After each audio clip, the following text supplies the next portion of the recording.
WrestleMania draws huge crowds, very popular sport.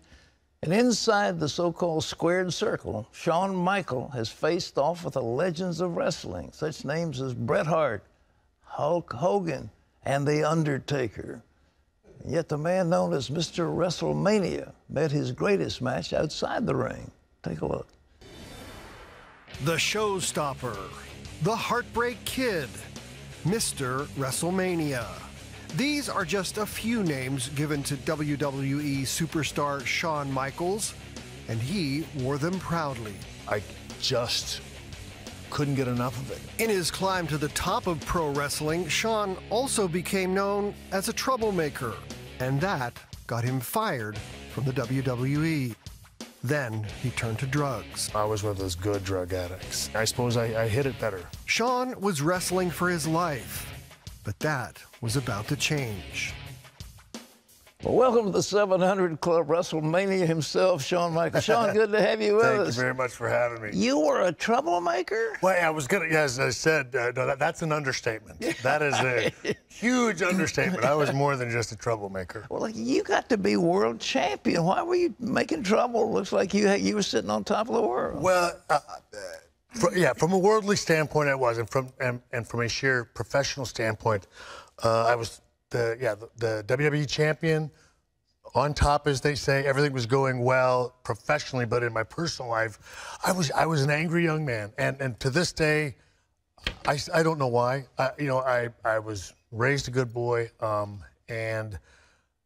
What were you mad at? Well, you know what? I think a lot of it has to do with I started wrestling when I was 19 years old. Mm-hmm. And I don't think I even knew who I was as a young man yet. And then all of a sudden I go into this line of work to where I can pretend to be whatever I want. And I just used that as an escape. You wanted to be a wrestler at the time you were 12, didn't you? I mean, you wanted... Yes, sir. Yes, I saw it for the first time when I was 12 years old.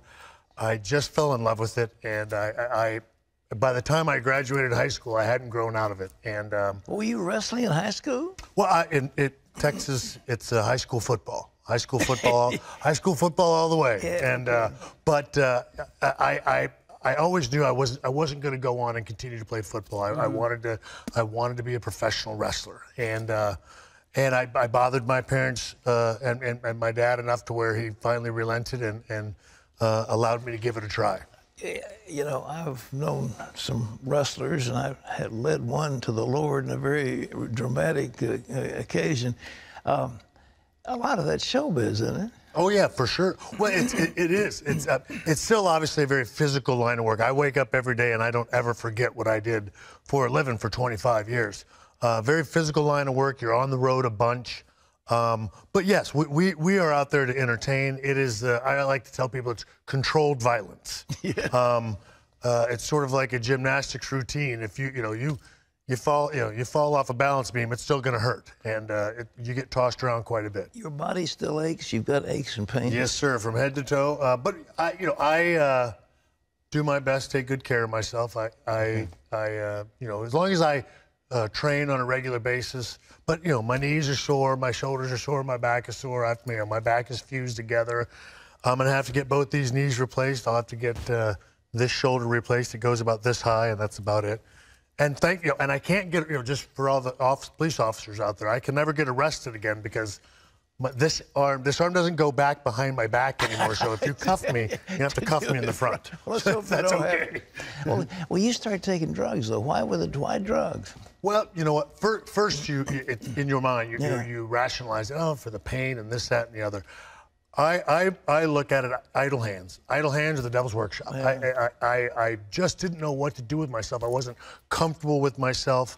And so much of it was, me finding me. Mm. And that didn't happen until I came to the Lord. Believe it or not, it was me running from me for the longest time. And the drugs were what, giving you an identity, or masking the? It was an escape. It was me not having to deal with myself. Mm. Again, stone cold sober. You then have to deal with who you are, what you've become, and how are you doing as a man? Yeah. And then eventually, after I got married, as a husband, and then I became a father, and I wanted to be good at those roles. Mm-hmm.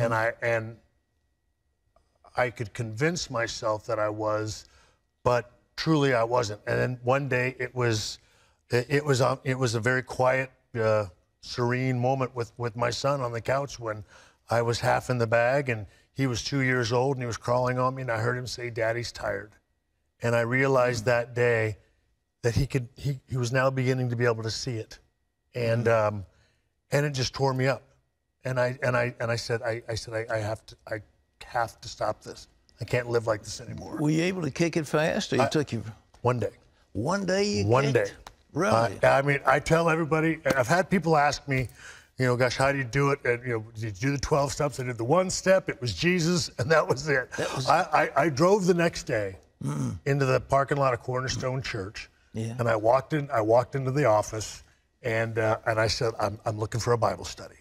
And I didn't know this. Years later, Pastor Matt told me that they all were in their offices and they heard Shawn Michaels was out there. They thought it was some kind of WWE punked episode or something. And I had cameras with me, and of course I'm in there searching for the Lord, by the way.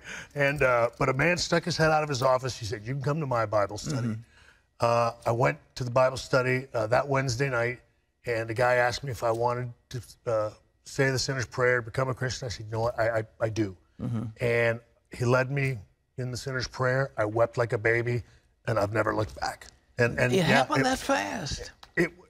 Instant. Just like that. Wow. And again, that's why because people have always asked me, like, were you an addict? And I said, well, I don't know. I don't think so, because it wasn't tough. I didn't go through anything. I was just running.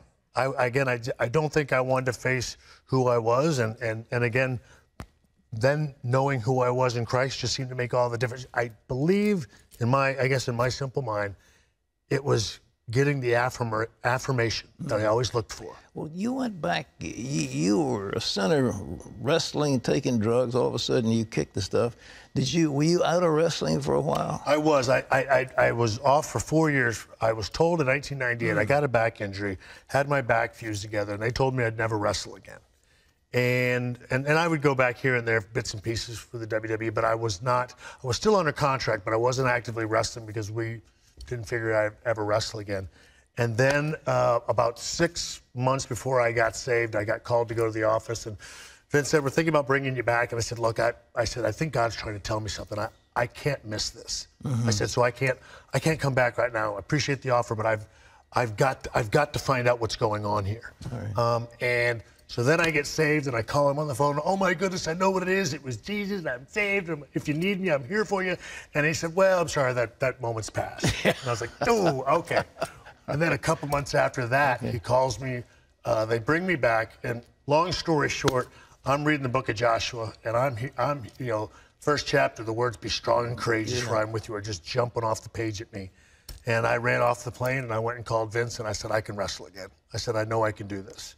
And I went back in 2002 for one more match, and I wrestled for 8 years. You did? Yeah, I wrestled for another. I went back for just one more match. Your back didn't hurt? I mean, it didn't. No, I felt like $1 million.